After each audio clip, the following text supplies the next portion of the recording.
Welcome to a special announcement episode of It's a Mimic, where you never know what you're going to get. I'm Adam, and with me today is Steve. And we're going to get to know a little bit more about him. In this quick episode of the It's a Mimic podcast, Steve is going to roll 10 times on a D20 table and answer 10 questions so that you, the listener, can get a better understanding of who your hosts are and what unique experiences they're going to be bringing to the table during this next iteration of It's a Mimic. But before we get started, let's get into the three most important questions. First and foremost, what's your professional background and what do you do for work by the broad stroke? Yeah, I work in video game development. So I work at EA at the moment, and generally my position focuses mostly on the engine. So I work on Frostbite. Oh, yeah, neat. Yeah. I didn't know that. That's wild. New little tidbit for you. Yeah, there you go. What do you do with your spare time besides D&D and podcasting? A lot of video games. I'm a Final Fantasy XIV addict, thanks to Megan. Of course. And my partner as well. She dragged me into it, and then Megan and Roman kept me there. Yeah. But aside from that, I do some modeling. So not like, I'm not a model, sorry, but like Warhammer. Uncool modeling. Yeah. hey, I will fight you on that. But yeah, no, I do some Warhammer 40k. I play Magic the Gathering. Do you mean like you paint and put together? Paint and put together, okay. Yeah. Yeah, I haven't played an actual tabletop game in decades, but I just like the process of assembling and then painting, whatever it may be. If you ever need models to paint, let me know. Half of my D&D models are sitting there in grayscale. We just cannot get them done quickly enough. You don't say. Oh yeah. Good to know. That is an open offer for the rest of time. So, because I can't paint to save money. I've painted one mini in my entire life, and it worked. Yeah. A little bit. It takes some time. Yeah. So, what D&D class best represents your idea of your perfect self? So, not who you are, but who you want to be. This is low-key my favorite question because it makes people stop and really think. Well, because the first thing that pops to mind is what do I like to play, and that's very different from what my ideal persona is. I would say I probably fit somewhere around the realm of paladin. We got a lot of paladins on this podcast so far. Really? Oh yeah. Yeah. So I'm recording all these out of order, so it's funny for me to like hear the different people say the different things. And I go, oh, you goody two shoes, fuck. Yeah, no, I've always been a rules person. Like I take things very seriously. I'm the person that when we play a board game, I pull out the rules and I read them and then I enforce them. With an iron fist. With an iron fist, yes. Lawful good. We're playing by the rules. Fair enough. Let's jump into the D20 table. Yeah, let's do it. Go ahead and roll. I'll keep track of them and I'll ask the questions. It's written. Yep. 2. In your opinion, what has been the most important invention or discovery in human history, and why? Yeah, you got a doozy right off the bat. Oh, man. Well, the question isn't the best. It's the most important. That's right. And I would say the most important, and maybe this is a modern bias, is the internet. For good and for bad, frankly. I mean, it enables so much in our day-to-day lives. I remember, both of us are of an age where the internet was barely a thing when we were kids. And just the idea of calling somebody who lived on the other side of the planet was not really feasible. You could do it, but it cost money and, there was that sort of this needs to be for a good reason kind of mentality. And now you can hop on Discord and talk to anybody anywhere. Kids have lost the ability to get hear the phone ring and pick it up and hear, you have a collect call from, it's a boy, I'll call you later.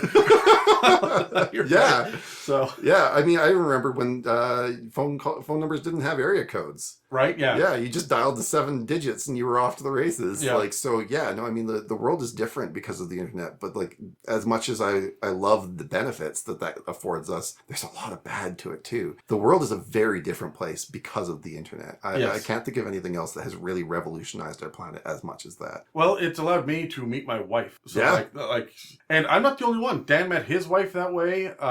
Sean met his wife that way. Sure. And there are a lot of people that we are all friends because of a podcast at this point. But I met a couple of hosts through there was an online forum saying, hey, we're looking for more players. Yeah. Right?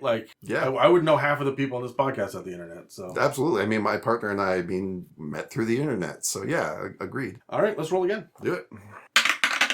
13. What's the biggest conflict that you've overcome that you're willing to talk about on the internet? Ooh. But you got the really heavy ones. Man. Yeah. And I want you to know Yes. that so far I've had messages from a couple other people that have said, I've been laying in bed at 2 a.m. thinking, oh shit, I should have said these things. Oh, for sure. It's on the spot, right?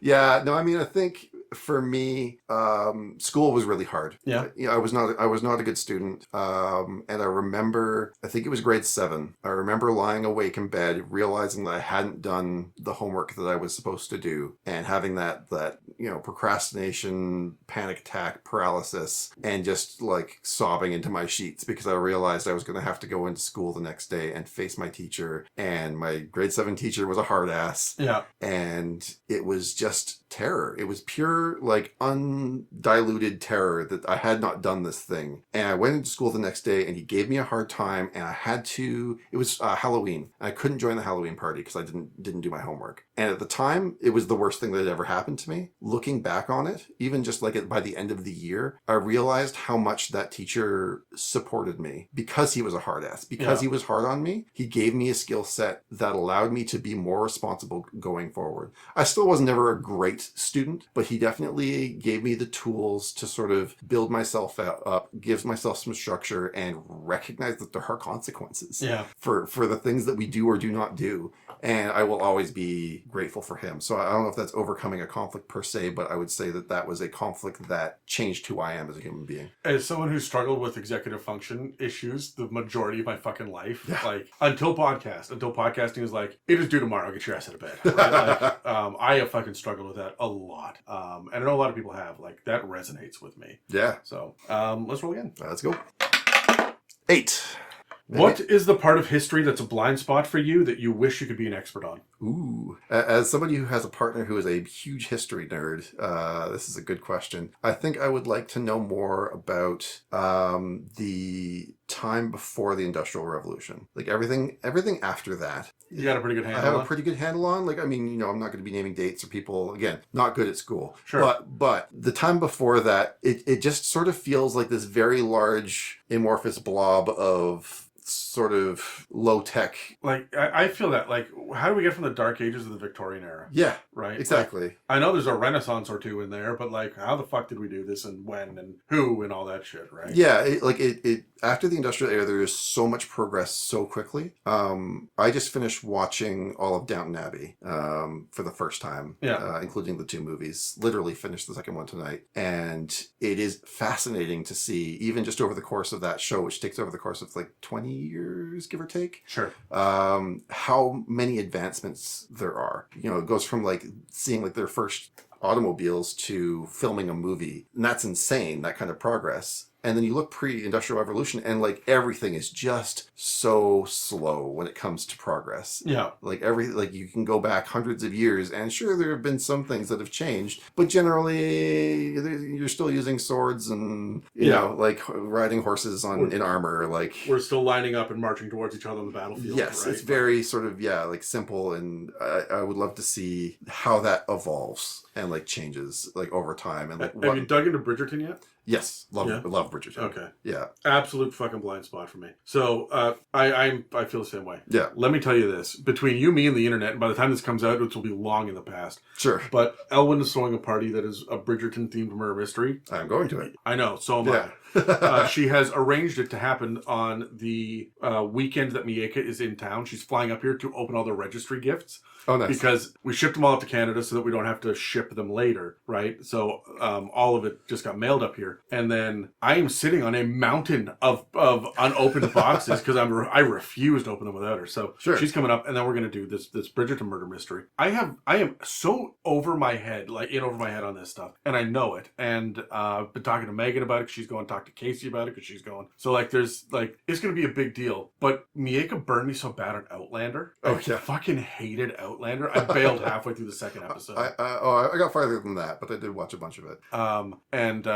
And so I just refused to watch Bridgerton when it came out. I am now 2 episodes into season 1, and I'm not telling anyone that I'm doing this, so that I'm going to go in completely like, oh, I don't know what any of this shit is, and then be able to do it appropriately. I love it. Hopefully surprise Mieko with it. So that's the plan. It's funny, yeah. I mean, I remember when I heard about this party for the first time, and my first question was like, oh, are we dressing up? And of course, everybody in the group like turned to me and gave me the like, Steve, like, are you serious? Are you asking me that question? I'm like, okay, fine, we'll dress up. And I was like, I think I have a jacket that works. And my partner looked at me. She's like, no. And I'm like, yeah, the one I wore to London. She looked at me and she's like, no. I'm like, okay, I have no idea what I'm doing. Yeah, that's the other thing that's got me like, just cringing. Like, am I gonna have costume pieces for this fucking party? Because I am notorious for not doing that. So. Yeah, I always like to think that I will, and then day comes and I'm like, oh, I guess I'm not doing that. Yeah, jeans and a t-shirt.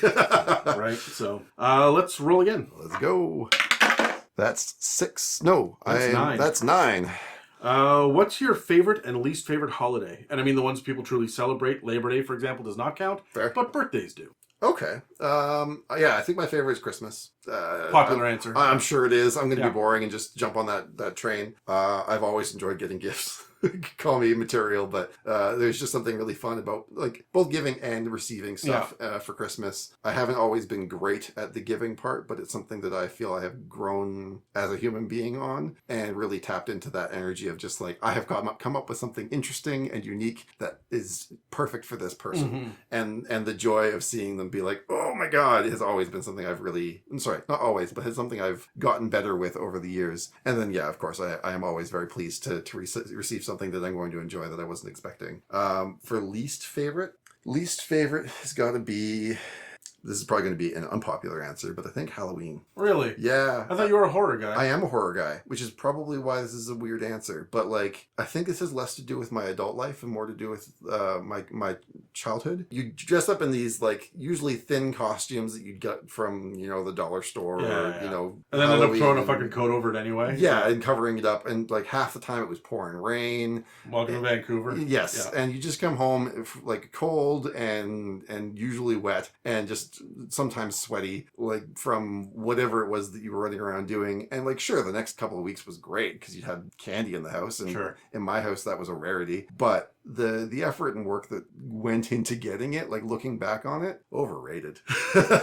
It's so funny because I felt the same way until I started working at a Halloween event. Oh yeah? I work at Fright Nights. I worked there from 2007 to 2013, but I took a year off in the middle. So, and I was a supervisor for a while there too. Like I was invested in this. Sure. And I actually managed to sucker Dave into doing that as well. Cool. When I was making movies and stuff, I was doing a lot of like indie horror movie shit. I had Dan as a boom operator on one film, but it was always zombie level shit. I've had Charlie in more bloody zombie makeup than you would imagine, and always when he was like a young kid too. Right? Sure. And so I am so pro horror, but Halloween has always left me cold because when you work a Halloween event, you don't get to celebrate Halloween. There's no Halloween parties. No. Right? You are the party for other people. So It was always kind of a pain in the ass for Halloween. And then the moment that I was done doing it, I'm like, yeah, I can celebrate it. And now I'm in my mid-30s looking around going, I don't even want to go downtown anymore. Like this,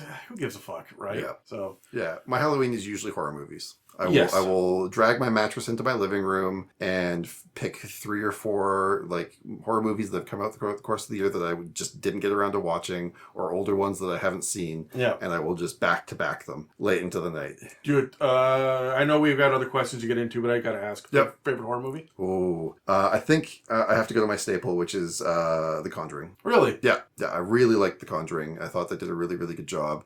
Say what you will about the sequels. There are some hits, there are some misses. Yeah. But the first one I thought was just very well done. Perfect, like haunted house horror movie. It is a staple. Yeah. Absolutely. I just don't like what's his face, Patrick Wilson. Oh, okay. The main guy. Yeah. Yeah. He has the same mildly confused look on his face, like someone just farted and he can't figure out who. You're not wrong. Every movie, from Watchmen through all of the horror stuff he's done. I don't. If you're listening to this, Patrick Wilson, I'm sorry, but that's just how I feel about it. Let's roll dice again. Yeah, let's go. 10. What did you want to be when you were a kid? What did you want to grow up to be? I wanted to be a writer. Why? I have always loved stories. My parents read to me from a very young age, and I learned to read from a very young age. I devoured novels as a kid. My parents would always look at me and like we would go to the library and we'd take, a stack of books home, and then I would read them, but not like one at a time. I would pick the one I wanted to read each night and like read through it and be like halfway done, and then I'd switch to another book. And my mom would be like, "How do you remember like where you are in all of these different books?" And I'd be like, "I don't know. I just do." I pick it up and I'm like, "Oh yeah, this is where I was." People ask that, and I'm like, how many TV shows are you watching? Yeah. Right? Like, you can watch 7 different TV shows come out once a week, and you keep track of it all. It's no problem. Exactly. Yeah. But yeah, no, I am in love with stories. I mean, it's part of the reason I love D&D. It's just a bunch of people sitting around telling a story together. And there's just a lot of joy in that. Megan and I talk about Final Fantasy XIV a lot, and we have very different approaches to that video game. Megan has no idea what the story is in that video game. No, Megan plays for the mechanics and to win, right? Yes. Yeah, I'm outing her here. I don't know if this has been discussed before. No, never. I know that. Yes. Yeah. So yeah, it's just basically she will skip every cutscene and plow through to get to the juicy gameplay bits. Whereas I want to sit through every cutscene. It's why I have a really hard time playing like story-driven co-op games, because I know that not everybody likes that, but I want to listen to everything and like experience the cutscenes and the story and the read everything. So you probably don't know this about me because you don't listen to a whole lot of episodes, but I can't play video games. Hard stop. Really? I struggle with it because I lost an entire summer when I should have been working as a teenager to Final Fantasy VI. It's my favorite. It is absolutely my favorite, but I got every one of the characters to level 99 before I moved on. Then I played Final Fantasy Tactics. I love Tactics. There is a mode where you can play it with a single character. Really? Yep. I did not know You that. just have to get haste and run away from the bad guys on every single combat. Casting haste on yourself. Run away, haste, until you can go 99 times in a row, and that'll whittle down their turn before.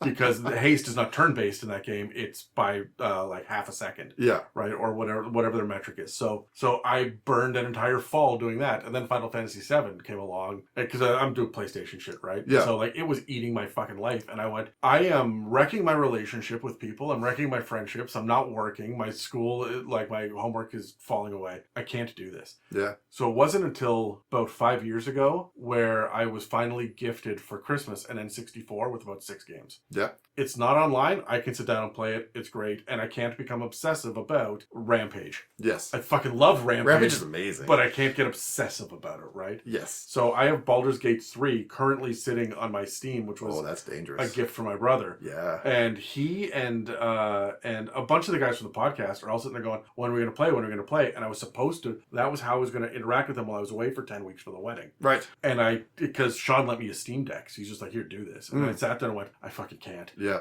I have a wedding. I'm here with a new wife. There's no way I can dig into this. This will kill me. Yeah. So I get that. Yeah. I've had the same issue. I don't want to get too far into it, but my last partner and I, basically that's what we did. We would play Destiny 2 every day for most of the day. And it became a problem. Like, it wasn't a problem when I was doing it, but when I look back at it, I was just like, oh, didn't have a life. Like, didn't really see people. Part of the reason that like Megan and Roman and I are friends now is because I don't do that anymore. Yeah. I have more time to go out and see friends, do things like D&D. Yeah. It can absolutely, like, video game addiction is a thing. Absolutely. Oh, it hits the dopamine levels just right. Oh, 100%. So, yeah. It's super dangerous.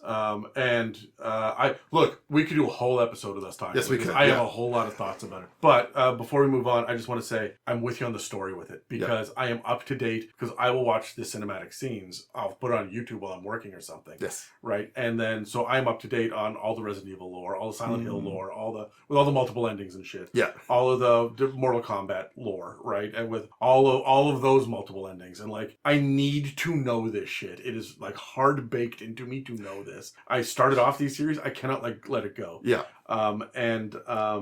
Shit, what was the one that when I was in Maryland, Mieka's sister, because they lived together in a townhouse, she was playing a video game. I'm trying to remember what it was. Life is Strange. Oh yeah. Yeah, so she was playing one of those and she's like, yeah, there's lots of these. And I went, oh, fuck off. Yeah. So my plan over the Christmas holidays is sit down and just watch all the cinematics. Yeah. Find it on YouTube. Yeah, so. the first one's really interesting. I haven't touched the other ones. I just watched the last one and it was wild. Really? Yeah, so I really enjoyed it. So. Cool. Anyway, yeah, let's roll again. There we go. We did 2. We did 2. All right, again. 4. What's the one thing you wish listeners could know about you? Ooh. Well, we've covered my height. I was gonna say, is it the fact that the top half of your head is cropped out of every photo? I'll take it one step further. In high school, I had a series of jokes that were made about me that were basically Yo Mama jokes, but they were Steve's so tall nobody knows what the top of his head looks like. Yeah, okay. Or Steve's so tall he tripped about 3 years ago and he's still falling. Sure. Yeah. Yes. Yeah. Yeah. It's funny because you met Mieka very briefly. Yes. Right. Yeah, a couple times.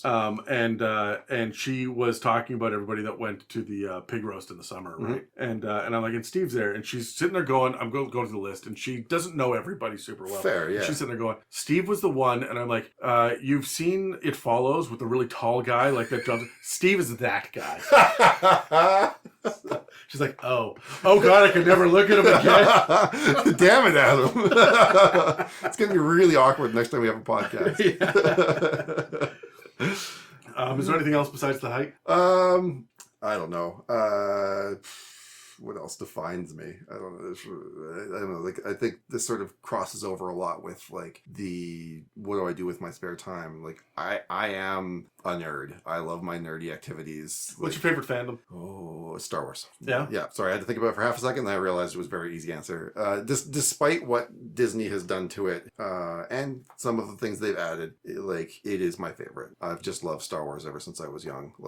There's just something really special about it. Despite the fucking shrine to Star Wars that I have in the corner over there. Yep.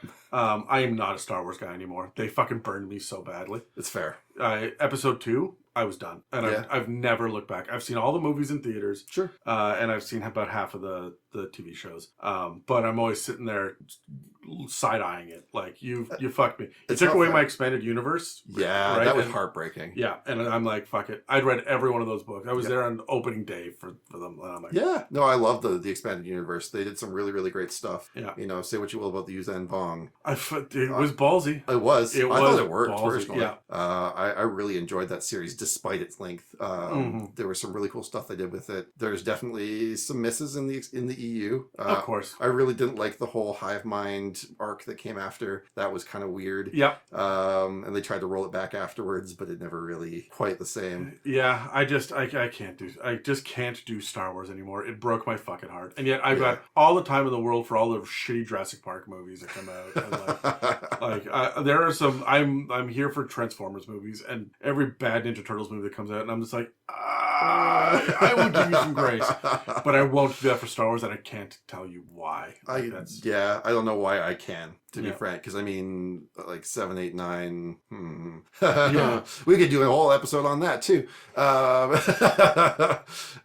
then the prequels. I will defend the shit out of 7 and 8. I loved 7. 8 was a great movie. But it wasn't a Star Wars movie. But it wasn't a Star Wars movie. Yeah. We're in agreement. 100%. And then 9, we just... What? There was no 9. What movie? Sorry? Fuck that noise. Yeah. All right, let's roll again. All right. 7. Do you believe in ghosts, aliens, monsters like Bigfoot or whatever, alternate dimensions, telepathy, telekinesis, other supernatural topics? Where do you land on this? Yes, I do. And why? Yeah, mostly because it's interesting. Again, as somebody, I said that as a kid I wanted to be a writer. I am sort of following that dream as we speak, and I am writing a novel. Since this is going to the internet, I'm not going to tell you anything about it. Sure, of course. But the general idea is that it does play into the idea of the multiverse, sure. And parallel. I think I've told you a little bit about it before. But yeah, generally aliens, the universe is too big not to have them. It is. I don't know. It is scary to think that they're out there. It is more scary to think that we are literally an anomaly, completely alone. I can't even begin to fathom that is the truth. But you have an opinion on that, and I'd love to hear it. No, I agree with you 100%. The absolute indifference of being alone in the universe for no fucking reason is terrifying. Yeah. But the dark forest theory scares the absolute shit out of me. I am unfamiliar. The idea that there are aliens that are out there, and the reason that they're not making contact with us is because there's something bigger and scarier. And if you stick your neck out and try to interact with others, you get slaughtered. So whatever it is that's out there will come to you. Oh. And we keep sending radio waves out, right? Like the idea that, yes, I could go on and on and on about the probability of the distance is so great by the time that they would hear it, they could be extinct by the time that they're back, or how far away is actual sapient life? Not just, I'm sure there's bacteria, but like, what does that look like when it comes to actually interacting with it? So there's all of these things, but the idea that the reason we're not hearing back is not technological, it's not limitations based on the age of the civilization, it's not because we can't comprehend that there are higher beings or whatever it is, it's just simply the fact that something is so fucking scary out there that all the animals in the forest have gone quiet because of predators are by. Ooh, yeah, okay. And that just gives me fucking chills. Yeah, I got goosebumps right now. So, yeah. But yeah, no, just across the board, generally, like, I don't know about stuff like Bigfoot, like the sort of like urban legend stuff. Handshaky on that. But like ghosts, yes, I believe in ghosts. I believe, there's the whole theory of like energy can't be destroyed or created. So when the energy inside me ceases to be because I have passed on, has to go somewhere. Yeah. And maybe sometimes that manifests itself in some sort of an afterimage. Who knows? Yeah, or the emotional echoes that somebody has in an extreme moment, that is energy being expelled into matter around you. Yeah. There could be anything from a dark spot to a cold spot to a feeling to an emotional echo. Someone else feels that way when they walk in a room. And like there's so much unexplained about the way that we perceive existence. Like you look at something like a dog that has 2 colors. We have 3 colors. And then there's stuff like mantis shrimp that have 32 or something like that. And it really all just comes down to the way that we perceive the universe around us is completely unique to ourselves. Even for me, I'm colorblind.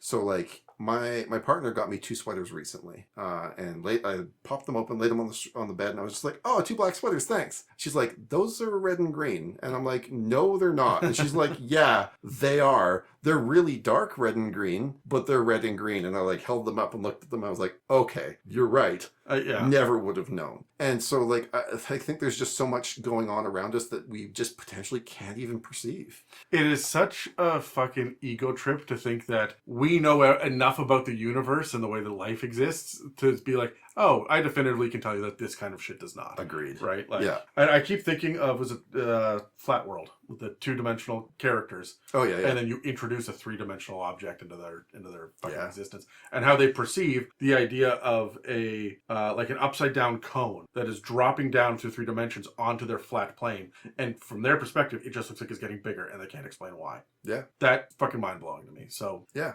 I mean, we can't even explain why we sleep. Oh, I can. It's because I'm fucking tired of doing this podcast. Yeah, it's fair. Because I've been up till 3 a.m. editing, so that's why I'm sleeping. Do you want to roll again? Yeah, let's go. 6, actually, this time. What is something that you are secretly really proud of that almost nobody in your day-to-day life really knows about?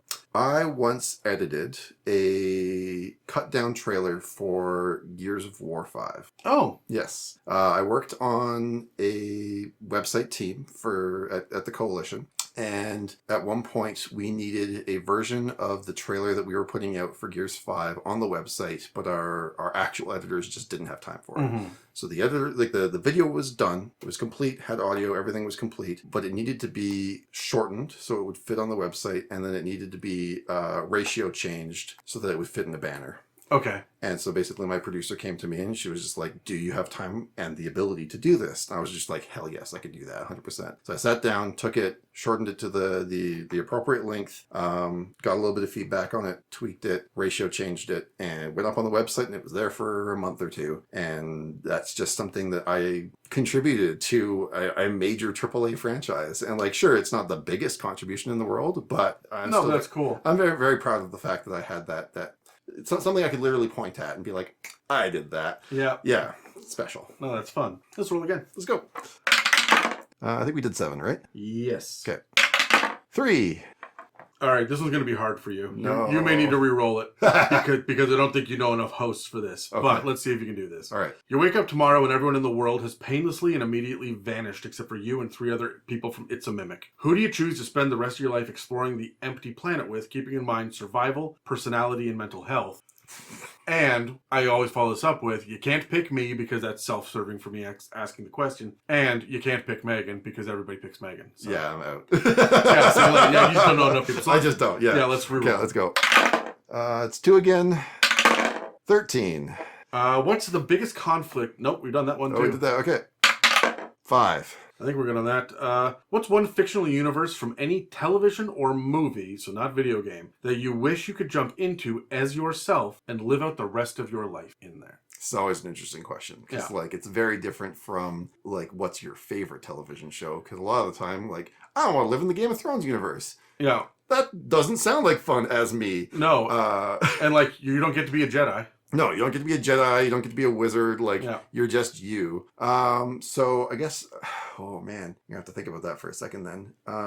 You said, sorry, what were the options? It was television show or? Movie. Okay. Man, I'm trying to think. There's so many options. And yet, they're not coming to me. Yeah. I think that's the trick with this kind of a question is so much of those universes, what makes them special is usually the main character or the main characters. Or the main conflict that you probably won't survive. Yeah, you won't be part of or so you don't want anything that's too deadly. Certainly don't want to, I could join the Dune universe and chances are I'm not going to live on Arrakis. I'll just be on some other planet living my best life in the future. Yeah. But who knows? Maybe not the most benevolent of future existences. Oh man. You know what? I think this feels like a bit of a cop-out, but since there's now a Dungeons and Dragons movie that's actually good. Yeah, that's actually good. That's actually good. I think I might pick that. Yeah. Because, that is the wonderful thing about Dungeons and Dragons is sure, there are people of all shapes and sizes. Some of them are just peasants or whatever, but generally your fame and fortune is what you make of it. Yeah. It gives you the opportunity to become anyone because that's sort of what it's all about. So, yeah, I'll pick that. I like this question because there's only a single utopia that I can think of that would be interesting enough to be in. Which would that be? Star Trek. Oh, fair. Yeah. Right? Yeah. The post-scarcity world where there's no wages and you can be whatever you want on Earth. That's fair. Star Trek would have been an excellent answer. Yeah, but nobody ever thinks about that or they're not familiar with Star Trek enough, right? Oh, no, I love Star Trek. They just finished, have you watched Lower Decks? I just watched the finale last night. Oh my God. It wasn't the best finale, but it wasn't supposed to be a finale. No, it was wasn't. A season finale and then they just added a couple extra bits to it. Yeah. But there have been press releases this is not the end of these character stories. They might Futurama the shit out of this thing. I hope it's easy to do, right? It was honestly some of my favorite Trek. Yeah. It's so well done. And honorable. Yeah. Too. It as funny as it was, it didn't tear down what came before it, right? Yeah, so. No, it built off of it. And I think it was really, really smart how they took those characters and introduced them into the universe and then poked fun at it. Yeah. While, like you said, honoring it. Yeah. And just I think anybody could watch that show and have a good time, but if you're a Trek fan, it really pays off. You get so much more out of it. Yeah. But it's weird to be down to one more show again. For the first time since 2016 or whatever, right? Yeah. It's weird. Anyways, let's roll again. Okay. Where are we up to now? 9. This is the 9th question. All right, here we go. 7. We did that. 19. We started with that one. Oh, no, we didn't. No, sorry. If you could have a vacation for just you that is all expenses paid, no strings attached, has no downsides from being away from family, friends, or work, and has safety guaranteed, where would you go or what would you see? Oh, that last bit changes things a little bit. Safety guaranteed. Yeah. And this is a feasible vacation. Yeah. Okay. Yeah, you're not skinny dipping in a volcano. Okay. So I was thinking more like space, but I think my initial answer was going to be my dream vacation has always been going to Australia and snorkeling the Great Barrier Reef. So safety guaranteed is a factor here. A little bit. Yeah. A little bit. Yeah. I think it's fairly safe. There's some risk, but I wouldn't say that that's the most dangerous thing. If I had safety guaranteed, I would travel to some of the most dangerous places on the planet. Places that people just especially somebody who is white. Oh, you mean socially dangerous? Like socially dangerous. I would go and explore Iran or go and explore places that literally I just can't go. Yeah. So if I was guaranteed to be safe, I would love to be able to go and experience some of those places genuinely. I am so disappointed that Egypt is off my list now. Right? Is it? Like, it's so fucking dangerous. Really? I didn't know that. Yeah. Yeah, going to see the Great Pyramids is like, you need to be with a armed tour guide. Like, it's apparently intense. Oh, I didn't know From that. what I've read online, I've not done too big of a deep dive. Sure. But yeah, I mean, then that would be on my list too. Yeah, just like somewhere that like, yeah, it is no longer safe for me to go. The cocaine fields of... yeah, let's go to the Congo, like Sure. whatever. But yeah, no, like a more realistic answer, I think, is I would go to the Great Barrier Reef and experience that. That's something I've always wanted to do. Beautiful part of the world, and I mean, it sadly sounds like it won't be here forever. So no, yeah, no, that's a good answer. Let's roll one final time. 18. What's the one corner of pop culture that you don't understand but you wish you knew more about? Good question. I would say generally I follow my heart on stuff pretty religiously. So like I can't say there's a lot that I'm like I want to know more about that despite not knowing it. There's some things with the entrance barriers for sure. For example, I don't have time in my life to dig too hard into like the really dense anime series. That's fair. Right? Like Doctor Who scares people off, right? You're not wrong. So like, is there anything with a dense barrier? In that case, yeah, I think the one that I would pick is a lot of like the space flight sims. So like Eve Online. Okay.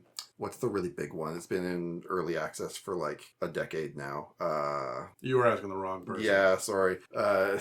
Can't remember the name of it, but there's two sort of really big ones that are PC titles, and I always mix them up and I always forget their names. But they're both rather large and like comprehensive. Mm-hmm. And I've always loved space flight sims. Like I started with a game called Freelancer, one of my favorite PC games of all time. It basically has disappeared off the face of the internet. That's weird because the licensing for it is no longer, I think, owned by anybody, or it is owned by a company, but they're not remaking it. Okay. I forget which one it is. But either way, like it is not like on like good old games. It's not on Steam. And like finding a ripped copy of it is very difficult. So it is one of those things that is a bit of a treasure. I happen to have a disc of it. And I will go back to it every once in a while when I can find a CD-ROM drive. Sure. Yeah. But it is just sort of a special game to me. And then, yeah, there are games like Eve that are they're just massive.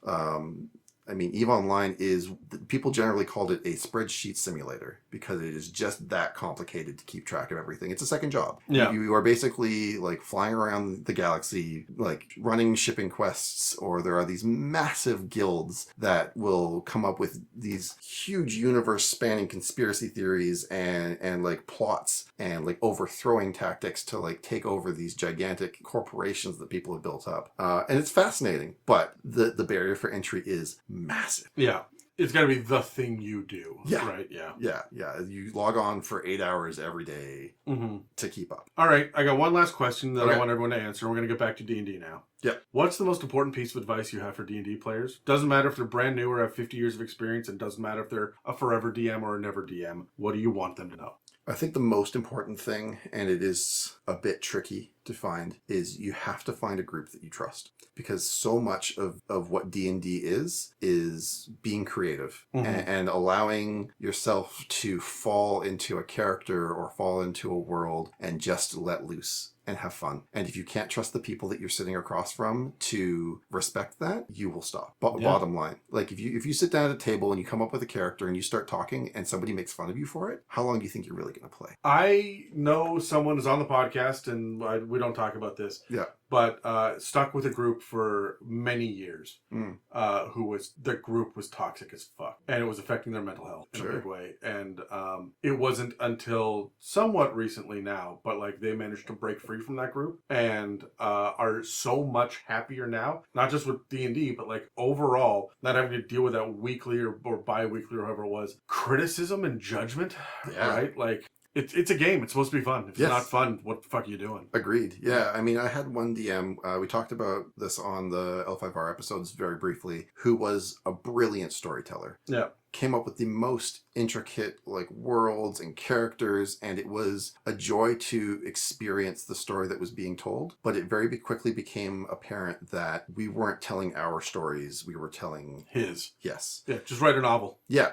And then at one point, we swapped, and I ran a game with this person in it, and it was an absolute nightmare because every session would start with him pulling me to the side and telling me what I did wrong last time, and every session would end with him questioning the things that we did and why we did them and how I ran things. That was the last game I ran. I haven't run one since. Oh, shit. Like you got to get back on the horse. I know I need to get back on the horse, and it's something, again, that I'm working on and I want to do, but it has left that sort of bitter taste in my mouth of like, yeah, like I trust the people I play with now. This shouldn't be an issue anymore, but there is so much that you lose from the experience by playing with toxic people or by playing with somebody who doesn't have your best interests and your fun in mind. That's why I quit. I quit halfway through 4th edition. I came back 3 years into 5th. Yeah. I had to take a big time off because of toxic players. I quit 3.5 because of toxic players as well, and then jumped into 4th after a couple of years. Like, yeah, I am so fortunate now to be with people, and I think a lot of it has to do with maturity. Yes. And a lot of it has to do with the fact that Dungeons & Dragons has been more welcoming than ever before. Yeah, right. Agreed. Like, I'm not gonna lie, my 3.5 era, when I started playing, we weren't playing. We were standing outside in a circle of people, smoking and theory crafting. Sure. Going in to see if it works in a random combat, and then going outside to have another cigarette and do the next thing, right? Yeah. As we're all sitting there poring over whatever books we could take outside to say, no, wait, but this. And right, like it was fairly toxic. And when it slowly became actual playing, nobody knew what the fuck they were doing. Because it was just a bunch of, honestly, nerds that were being social and trying to figure out what their pecking order was, and it was not fucking good. Yeah, I've been there. So I think the other thing that really helps is there's so many examples of what good play looks like now. Yeah. You know, you've got Critical Role as sort of the big banner thing that people can look at and watch. And obviously, nobody's expecting you to be professional voice actors levels of competent, but it is nice to see what like a good game looks like. What people who like each other and respect each other do on a weekly basis. And how to support each other. Yeah. You know, there's so much more to D&D than getting your moment in the spotlight. It's also about giving other players opportunities. I mean, I was an improv kid in high school. So was Roman. Yeah. It's part of the reason we got into I was, yeah. Yeah, it helps so much because you learn these skills about how to not just like promote yourself, but also be like, okay, I see what this person wants to do here. Let's give them a leg up. Let's give this like quick little like one-off phrase here that allows them to do what their character wants to do. Maybe they're a paladin and they need to, you know, support people. I'm going to show some self-doubt in my character to give them an opportunity to come over and be like, hey, you're good at what you do.